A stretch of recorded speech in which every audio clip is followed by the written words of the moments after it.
Teman-teman, mandatori B50 resmi berlaku. B50 adalah bahan bakar mesin diesel yang merupakan campuran dari 50% biodiesel minyak sawit dan 50%-nya lagi adalah fosil dari perut bumi. Apakah ini artinya harga TBS petani bakal naik 4.000 bahkan sampai 5.000 rupiah per kilonya? Atau malah bisa bikin petani seperti kita bangkrut? Nah, pada kali ini kita akan bongkar dampak penerapan B50 ke harga sampai kebun kita.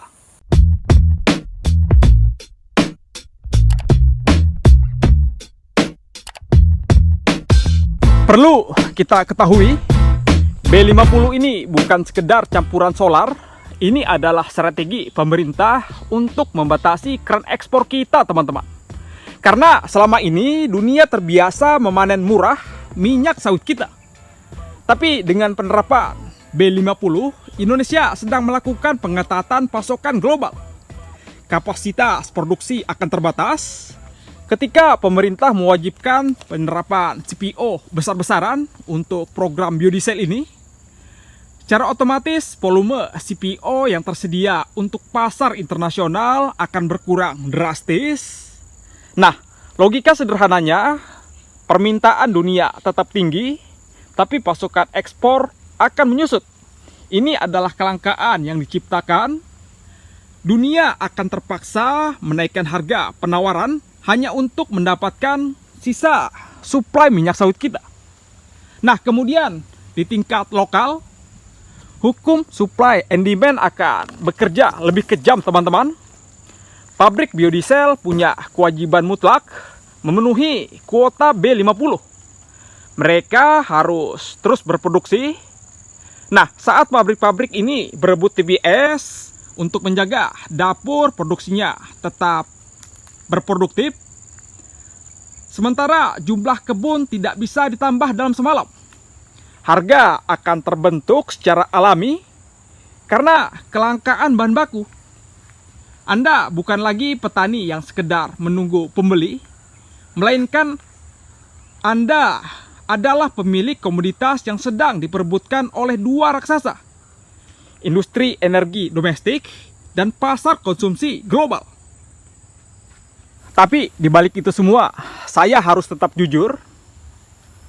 Ada sisi yang jarang diungkap oleh pabrik. Yang pertama, resiko subsidi fiskal. B50 disokong dana pungutan ekspor. Jika harga CPO dunia turun drastis, dana subsidi bisa terkuras, teman-teman.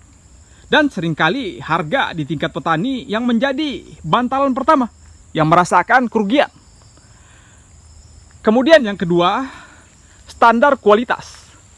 Biodiesel ini punya standar jauh lebih ketat dari minyak goreng biasa. Jika harga TBS kita banyak buah busuk dan kadar kotorannya tinggi, pabrik akan menolak serta memberikan potongan harga yang lebih kejam. Kemudian yang ketiga, terjadinya monopoli harga. Apakah pabrik akan jadi raja baru dengan kewajiban domestik yang tinggi? Pabrik bisa saja mengatur harga dengan alasan logistik, teman-teman. Dan posisi tawar petani seperti kita yang tidak punya asosiasi kuat akan berada di titik yang paling lemah.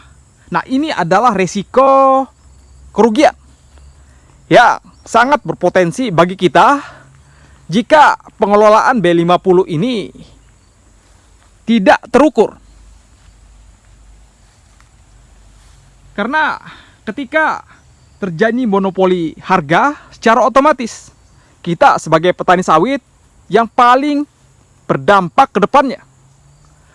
Nah, jadi bagaimana syaratnya agar B50 ini menjadi berkah nyata bagi kita, petani sawit dan juga pemerintah? Jawabannya saat Anda berhenti menjadi petani konvensional, teman-teman. Saat permintaan domestik terserap optimal, harga secara otomatis memiliki pondasi yang lebih tinggi serta terukur. Harga akan menentukan kualitas yang dihasilkan. Jika kualitas buah kita itu buruk, secara otomatis buah dan harga akan menyesuaikan. Kualitas adalah penentu harga ketika penerapan B50 ini menjadi permanen ke depannya. Jadi kesimpulannya, B50 ini adalah peluang emas bagi kita dan juga pemerintah. Tapi bukan untuk mereka yang pasrah pada resiko. Karena harga akan menentukan kualitas buah ke depannya, teman-teman. Jika buahnya berkualitas, secara otomatis harga sawit akan naik secara drastis. Nah, apakah daerah Anda harga sudah bergerak naik atau justru ada permainan baru di timbangan pabrik? Tulis jawaban Anda di dalam kolom komentar, biar kita bisa saling jaga, teman-teman. Jangan lupa, semangat dan sehat selalu. Sampai ketemu lagi. Wassalamualaikum warahmatullahi wabarakatuh. Salam tandan berduri.